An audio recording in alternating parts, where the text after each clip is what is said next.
if you I'm stealing an analogy here. I'm meaning an analogy, but it was a great one I heard the other day about a giraffe. A good enterprise architect is like a giraffe in Safari. They're really tall, can see really far. And when animals are in danger, or if there is danger, they look at the giraffe. If the giraffe is running, you should probably be running too, because they see the danger coming. And that example that you just used there, if you are able to see that coming, if you are the giraffe, you're able to provide some options, or at least you have some time, and time allows you to devise some options to handle that. Do we change the architecture? Do we go with a hybrid model? What options are available to us versus if you have very limited time, or maybe it's a stressful merger, for example, very limited time, it's harder to be able to get that viewpoint, that perspective, and make those decisions and prevent that mess or prevent that danger.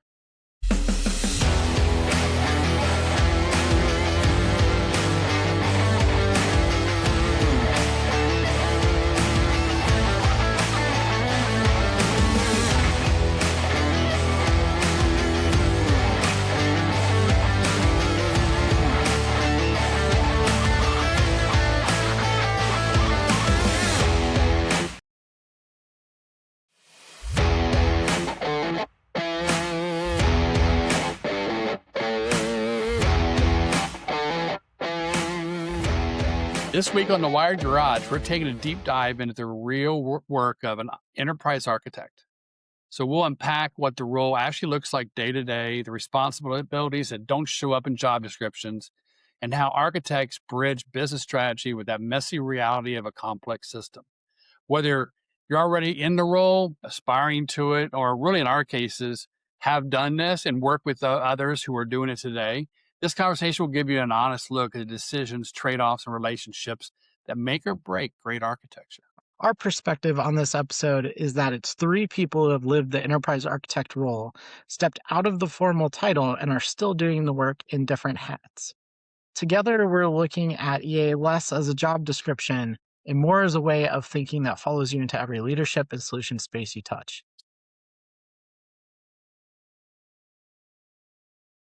So you don't stop being an architect when a title changes. Architecture is much about people, context, and timing as it is about diagrams and the standards. And the real impact shows up in how you help organizations make long term better decisions across many domains of technology. Inside the EA mindset, when you walk into a messy enterprise, what do you see that others miss? Open question, whoever wants to take it. Well, in the intro, you talked about messy reality, and you used the word messy again here. I think it's accurate. Maybe it's not always complimentary to the folks we work with, but that is the reality, right? Unless you're dealing with a completely greenfield situation, which is a very rare thing, there's always going to be uh, legacy mess to drag along with, right? I think the precursor to the mass is greenfield, because eventually once you get away from greenfield, here It comes the turns mass. exactly, exactly. And I think as somebody that, you know, is coming into a situation working with a customer from the outside in, just that perspective alone, I think is very helpful, right? Because when you're, living inside your own reality, messy or clean as it is to various degrees, right? You're used to it. You become accustomed to it. You do things the way you've done them because you've always done them that way, and you're dragging all that stuff with you. It's part of your contextual reality, right? And when you come in with a fresher set of eyes from outside, whether you're, brought in temporarily to work with a customer for duration of a project or something longer term type of relationship, I think just that perspective allows you the ability to see things that they wouldn't have necessarily thought to mention or picked up on themselves, or have grown so accustomed to that it just is, is part of the fabric of the way they've done things. Yeah, we've spoken with like David Cram on purchasing and procurement, taking an approach that where you don't have a lot of redundancies, where that's where you save your money, right? So chasing that the the shiny gold thing in a sense in technologies, will take you into that messy situation. My thing is I go back to is define messy. So messy can be a lot of different things, but what would be a messy enterprise to you guys? I think being unable to define how you make your decisions, having unclear governance, unclear structure. If you were to ask someone, let's say you're buying software or something, and you ask them how they made that decision, and you don't get a clear, articulate answer, and then you ask them other questions, how around the same vein, that lack of clarity is not just at that level, it spreads. It spreads in requirements, it spreads to other departments that depend on that software, it spreads downstream to the folks who have to build something for it, and it goes out. It's weird. It's Mm. but kind of the way that I'm describing it is kind of like a virus, which I don't know that that's what I would call it, but that lack of clarity causes ripple effects You can and become messy though with it creates mergers, mess. right? Mergers That's and acquisitions, quick. right? You take 2 rooms and combine them together. Right. That's Right. a fast track, yeah. That's one. Trying to get to the cloud, maybe it isn't the best decision. You try to draw back, or you're either half in, half out. Sometimes it's messy, sometimes it's not. Sometimes it's clear. I do this for this reason, I don't do it for that reason. So it may seem like I'm on the fence between the two, but there's probably a business reason of why. So that's not wouldn't be considered messy. I know we did, if I, one of our Toby and I's former employees, we ran into a lot of, we don't have enough people in that skilled technologies to serve all those, right? We don't have enough people who can do all sorts of types of virtualization in a sense, right? Or all sorts of types of storage. We have to sort of hone in on one because that's where our skill engineers are trained today. They won't be able to be trained to handle 10 different types, and manage it appropriately. Um, so I think to me that could be messy too, is the skill where you're not keeping up with the skill, you're spread too thin, or Mhm. things like that as well. When you have opportunities to I guess to bring it together. That goes to the decision-making process. Hmm. If you I'm stealing an analogy here. I'm meaning an analogy, but it was a great one I heard the other day about a giraffe. A good enterprise architect is like a giraffe in Safari. They're really tall, can see really far. And when animals are in danger, or if there is danger, they look at the giraffe. If the giraffe is running, you should probably be running too, because they see the danger coming. And that example that you just used there, if you are able to see that coming, if you are the giraffe, you're able to provide some options, or at least you have some time, and time allows you to devise some options to handle that. Do we change the architecture? Do we go with a hybrid model? What options are available to us versus if you have very limited time, or maybe it's a stressful merger, for example, very limited time, it's harder to be able to get that viewpoint, that perspective, and make those decisions and prevent that mess or prevent that danger. Uh, Kinda But you can be, my take like you on it. said, you can be messy, but if your decision structure is clean and you just don't have time and space to bring two disparate organizations of technology, a Novell and a Windows network, you know what I mean? To bring them together into one, it's a time and effort management, but it's there. You have a plan for it. It's just not going to be done immediately.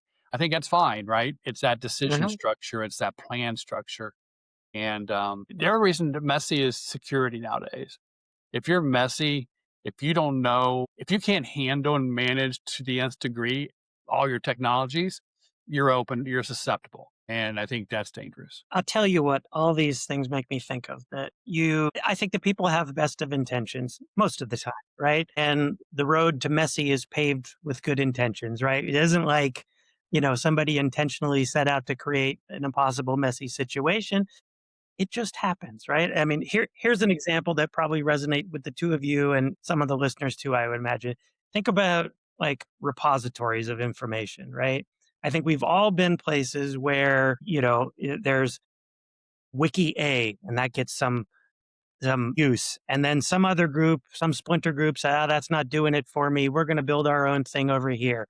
And they spin up some other internet repository. And this group says, well, we're going to do this one over on Box and we're going to do this over here. Right now, all of a sudden, you've got, a half dozen repositories. None of them have everything that you need, and you're searching all over the place for something. It wasn't like the groups that thought of these things, I think had horrible intentions about, the mess that they were creating, but something wasn't working for them. And maybe without the giraffe overlooking them and bringing all that stuff together, you end up with this mess, right? But, I think we need to be generous in assuming that the messes that we may find ourselves in with our customers or in your own organizations were there because, they're a result of a lot of little individual decisions over the years that, maybe didn't take into the entire enterprise into account when they were being made, right? What's most expedient versus what's better long term is, often kind of where things come down decision wise. So it brings us to the next question, which I think also fits in all of our AI episodes previously. What's the emotional reality of saying no to cool tech because the architecture or our operating model isn't ready?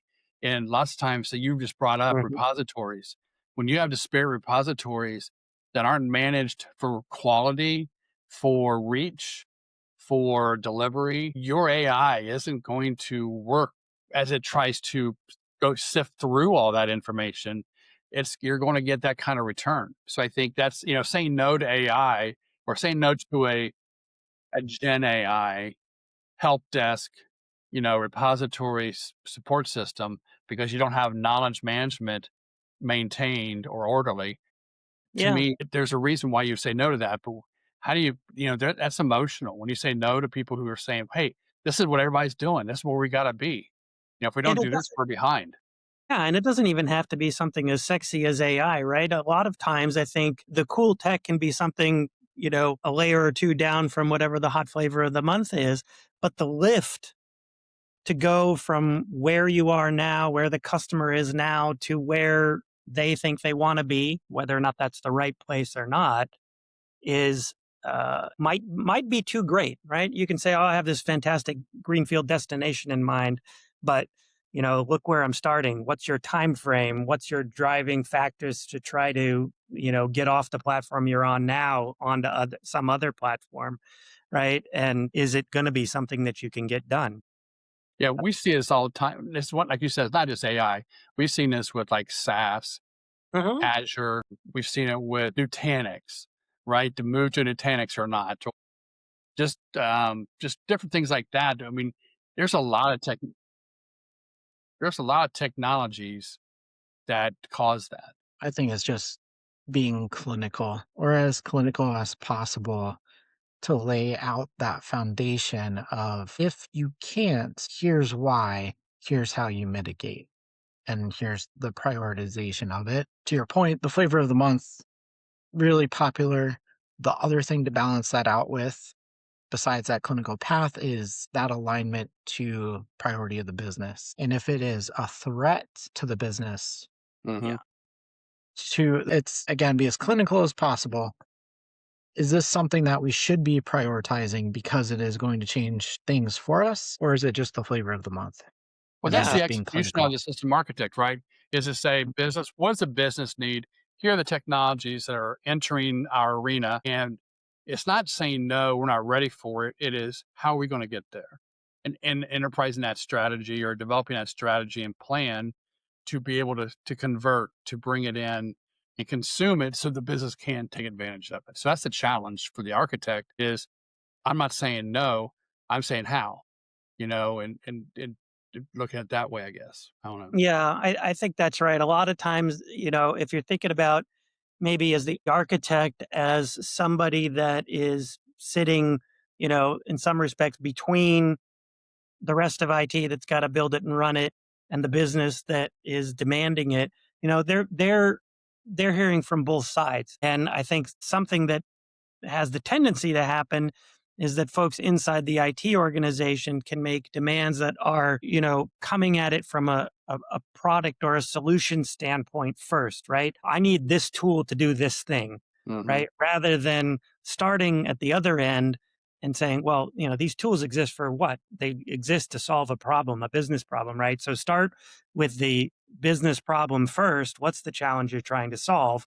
What capabilities do I need to implement in order to solve that business problem? And then what solution and what platform are like the last two things you should think about, right? Because, if you're not starting with the business outcome first sort of mentality, you're probably not going to be very happy with what you end up with, number one. And number two, you're going to lack some of the, I think, flexibility that, if you do that kind of business outcomes, capabilities, solutions, and then platforms sort of flow, you're able to adjust more quickly, right? You can build something that solves that business need via those capabilities that you can deploy on-prem, and maybe later when cloud becomes something that you want to leverage, you can move it there too, and vice versa, right? There's a lot of push these days with some customers to bring some stuff back inside. You want to have that flexibility, and if you start with the platform first instead of the business outcome, you've kind of locked yourself in or made it a lot harder to be flexible down the road. I know mine isn't. My job today is an enterprise architecture as far as all the hardware and everything. But with ServiceNow, we get into hardware asset management, software asset management, ITOM with event management, things like that. And what I'm finding and uncovering is as I try to discover all these assets, what tool am I taking advantage of that's out there? And it kind of exposes some redundant tools. Like we'll talk about how we're going to get laptop information in or something like that. What tools are out there? For the server one, we have Logic Monitor, we got Avic or whatever, systems that for each team might do well, but Hmm. overall they do the same thing. Right, but Yeah.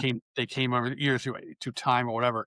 So I think those are some areas that I work with, and I know in our development, we have themes. So themes and epics. So every story has to fit our theme and epic, and our themes and epics are built and approved by my senior leadership. Hmm.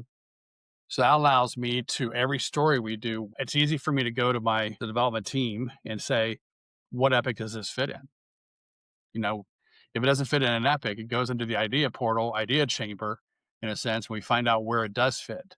But Hmm. we can do work if it fits our business strategies of these themes and epics that are out there. So that's only in Yeah. service, not development, but that's how I took my learning of how to try to pool things. That's how I'm doing it. So that's my governance, I guess. Are you sticking to that story? I tell myself this stuff all the time. So yeah, Well, whether you use that framework or some other framework, I think, and there are a lot of it's them, yeah, there is having a framework to base those decisions is off of everything. is that's the important thing, right? Otherwise, you've got group A, B, and C just doing things willy-nilly, and you'll end up with a big mess. To the earlier point, you can go back and see the decisions that were made because Mm, you have them documented. And even if it becomes a mess later because strategy, capability, something has changed, direction has changed, you at least have those breadcrumbs and that path to trace back to see why something was done a certain way and figure out, do you need to do it again that way or change it, etc. But I think that was great.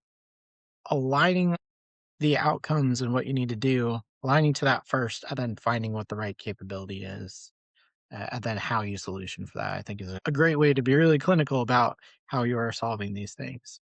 And you gotta be okay with So moving and adjusting, yeah, for sure. right? change is how we get to the future. How do you trademark and TM that? How do you balance being the bridge between business strategy and tech execution without becoming the villain? So business strategy, tech execution without becoming the villain. I, Oh, I, I think that's a tricky one. you can be just so popular on on both sides. And I think to the point that was just mentioned, if you're able to articulate the outcome at various different levels so that your executive leadership understands how it is helping them get what they need. The folks who have to build it, or if you're buying it, implementing, etc., understand that vision as it relates to them. I think that helps, even if you have to tell people no on certain things. If you had to say no to that really cool tech, for example, and those folks were real excited to implement it, articulating it in a very clear, this is how the decision was made, this is Yeah. why, Yeah. we can come back and revisit this, or we are not coming back to revisit this, but this is the decision that we're disagreeing, but we're moving forward and we're committing, and just being as clinical, transparent, A to Z as possible helps. I don't think it is always going to be a solution, but at the very least, you're putting it on the table so that folks can ask questions. They can kind of chew on it, digest it, understand why. On Monday and Tuesday, they don't like you. On Wednesday, they still don't like you, but they'll at least look at you. Maybe by Friday, they'll send you an email with questions and then you can answer those. But I think it is also a function of time too. I think but a And lot of you'll it's never partic please everybody. It's impossible. I think you're right, but I think if you as any leader, you get participation from the ground up and everyone feels like they're a part, none of them are steering, maybe leadership is, but, but at least all the engineers and those affected, it can't be us, right? You can't whisper through a window, wait 3 days, and you get your answer. No one takes that nowadays. Right? So you need to be in the participation of it, see the conversations, understand why. You don't have to give to great lengths of that, but if you start doing that in the beginning, then I think they trust you in those hard times. That okay, I didn't get this, but I understand where Brian or Toby or Steele is coming from, and a day to day decision making. That's what they apply, and I think it's easier that way. Yeah, they may be a little miffed by it because they don't understand you, but I think in the greater scheme of things, they understand. I think as long as you're participating, I think everyone sort of evens out. Yeah, I think a challenge that I've seen, and it can happen in larger organizations where larger IT organizations where there's not a lot, perhaps as much cohesivity or knowledge at the project level about what's going on. You may be brought in by Group A, and you're working on something with them, and then it gets a little, it gets far down the road, and then Group B will say, "Oh well, I didn't know what was going on. So now you got to bring me in and now we got to take care of my piece, which is, whatever it is, networking or security or storage or what have you. I think the way to mitigate that is to make sure when you get started that you're talking to all the right people that you need to be talking to. So you're not, working on something in a silo with a group that's, can only take it so far, right? That's Yeah, you need feedback, effect, right? You need feedback of what this decision caused, and what the implications were. Is it now too difficult? It went from a 3-day install to a 14-day install, either because of the learning curve and or how complex it became. Well, Mhm. as a systems architect, I think you need to come back and look at it and say, wait a minute, I need to reduce the complexity, right? Because that doesn't help anyone. But I just think this the feedback, the participation back and forth. I think you're right. It's just in a big organization, the only way they're going to survive it is like a knowledge base, a feedback loop, something like that that helps people tell a story of this is what your decision looks like in the end. Yeah. Some type of OCM or organizational change Yep. management Yep. early. And if folks aren't getting it, then as often as possible, over communicate. Um, so what's kind of moving on here? And I think this also parlays into that last one. What did frontline service or customer success roles teach you about what or has made you a better architect?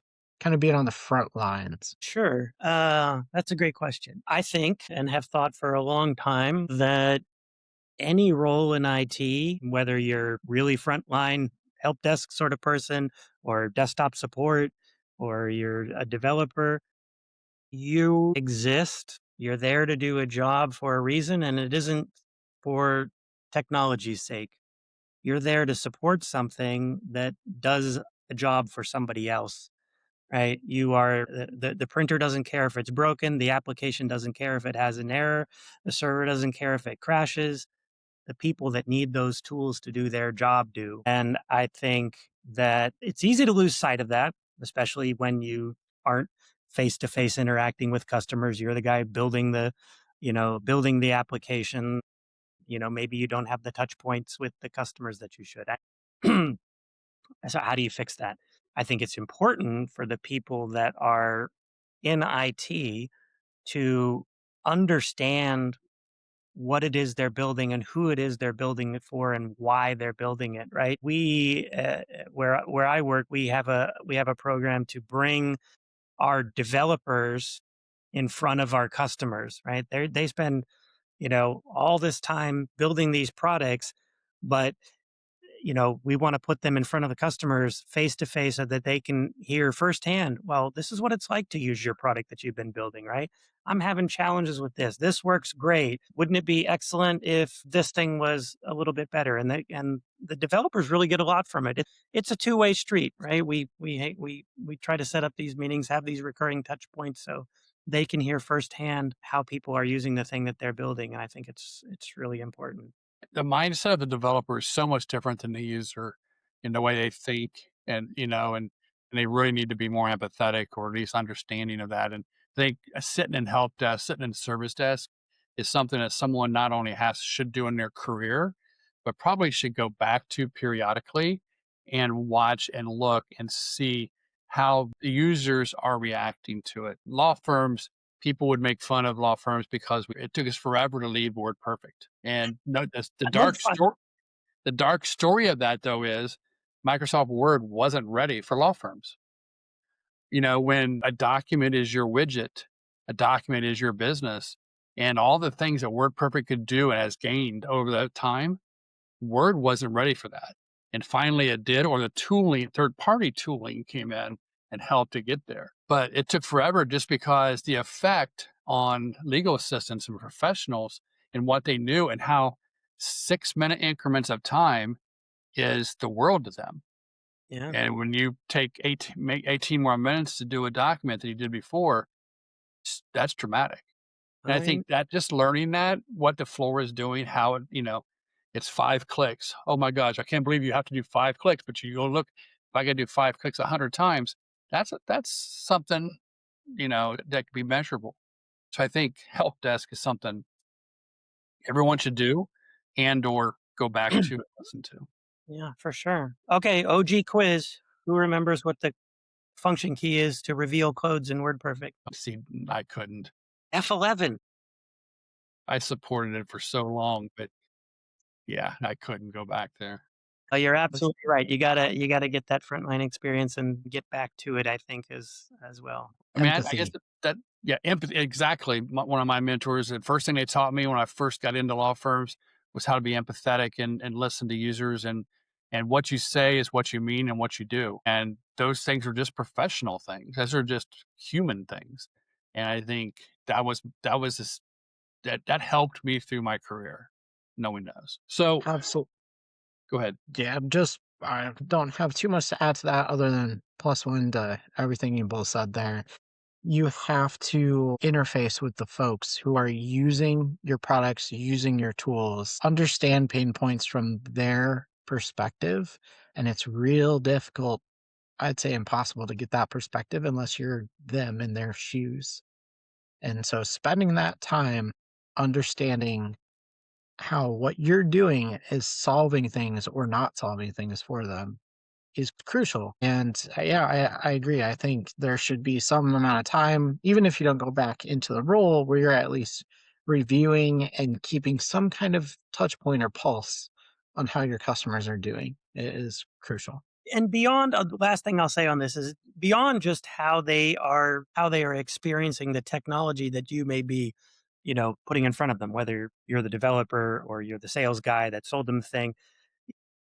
Ask them, how is it like dealing with us as an organization, right? Because a lot of times, we go in there if we're part of a software or a hardware vendor and we're trying to sell the customer something. But oftentimes, hearing how it is to work with us as a vendor is really important, right? It's difficult to work with you guys sometimes. Your support people, they take 4 hours to acknowledge a case, or why can't I get a demo when I, asked for it 5 days ago, or this, that, or the other thing, right?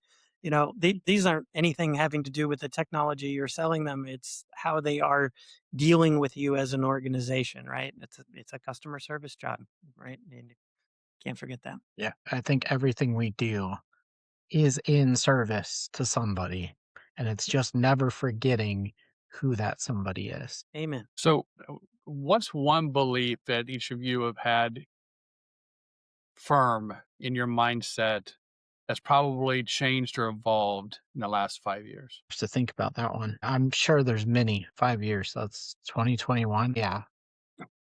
I think my entire brain is different to be fair there. I think everything has changed. Yeah, I'm gonna have to think on that one. I'm trying to think of it from a technology standpoint, from a customer service standpoint, and I honestly don't think too much has changed there for me in either of those areas. Like we were talking about, I still think of it as a customer service job. Technology has changed, of course. AI is changing a lot, but there've been other technological shifts. But again, technology exists to help people solve problems and do work, and I don't think that's changed a lot over the last I 5 years. think the biggest thing for me is my approach to communication.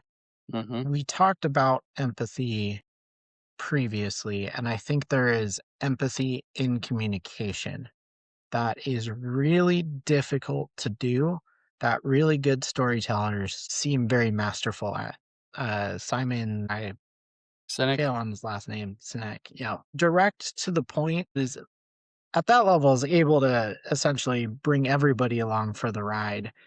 I think if you can get into a room, you know your audience ahead of time, and you're able to present the narrative, tell a story in a way that they understand, that they relate to, even better if they can relate to it, that drives the understanding it and keeps it crisp. That has changed the most for me.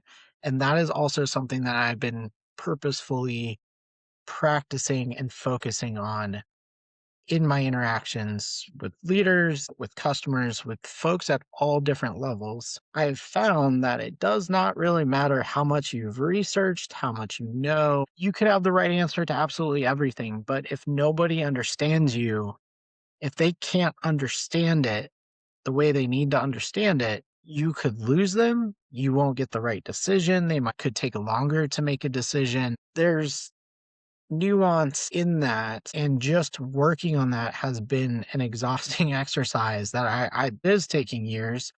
I'm definitely not perfect at it. I still work on it every day in some small way. That's the thing that has changed the most for me is just how can I be empathetic in my storytelling so I can help other folks understand and bring them along for the ride. I'll just give you one example and then I'll turn it over. I spent probably a day before I had to give a presentation and explain. It was ad hoc. I incurred this on myself, but had to explain CMDB to an executive leader. Uh, and everybody thinks they understand CMDB. I think I understand CMDB and that stuff, CSCM. There's only 2 people in the world But who really do. Everyone but thinks that. you asked to your point. You asked two different people the same question. You'll get a different answer. And so I explained it. I just recalled a fact of something they liked, and I know this is gonna sound real cheesy, but they liked the ballet. So I worked the night before, and I came up with an entire CSDM CMDB analogy that likens all the components to the ballet, That's how you do it. and it stuck. Yeah. And I learned from that. Mhm. I use there's some analogies I go back to all the time. It also helped me increase my own understanding and my awareness of that empathy. Yeah. I put effort in to meet them where they could understand it. And I put effort into thinking about what would have the most impact instead of going to canned examples that I had that I thought I understood. And so it was showing empathy in that communication and knowing something about the person to meet them there. It was just an exercise that I'm sure I've done things similar, but never to that degree. And so that really stuck with It, me. it And opened your so, eyes up a little bit on that. Yeah. yeah, So I grew up, like I became IT manager in the late 90s, CIO shortly thereafter. So I sat at that role for a while. So it was easier for me to say, okay, we got this huge project. I need to find out how to sell these attorneys on, these partners on it, on the investment, on the returns, things like that. So that big push to bring it in, what I failed at is something. Have you guys watched The Pit? So in yeah, that, I'm on season 2. so in the emergency room, there are like in one patient, there's 5, 6, 7 people talking, communicating a lot of, code, but still boom, boom, boom. And it's required. And I think that's where I don't do well. Is in the middle, I can prep, I can clean it up afterwards. But in the middle of it all, I don't think I get involved or communicate enough in that set. That's where I'm missing. If I was to pick a growth area, I think that's the part I miss is in that triage, reactive, this is happening, communicate back and forth, give updates so everyone knows where everything is. But yes, I said we're going to do it in this 4-week sprint, but I don't talk to them about it until 4 weeks from now. That doesn't do well. Sometimes they need to know where you are in this process. And I think that's something I need to work on. But I think that's inherently required nowadays. Just like the pit, they wouldn't, patients would not survive if the doctors didn't communicate in that manner. Yeah. Well, We need a BiPAP stat. Yeah. But I mean, I've watched these other shows and I learned, and one day I just looked at it and said, that's what I don't do. In the middle of the battle, I don't get in there and communicate well enough to keep us moving forward faster, more effective, and it's not that I don't have empathy for them. I do. I just don't get involved as much as I should or listen or watch or monitor for signs just so I can help, things like that. So I don't know. That's give what yourself some grace, Brian. That's not everybody can be an ER doctor. No, no, you're right. But I'm always looking at something, what I could do better, what I could learn better, how, and I just think that's, watching my grandkids, I try and look at it from their eyes, raising 3 girls.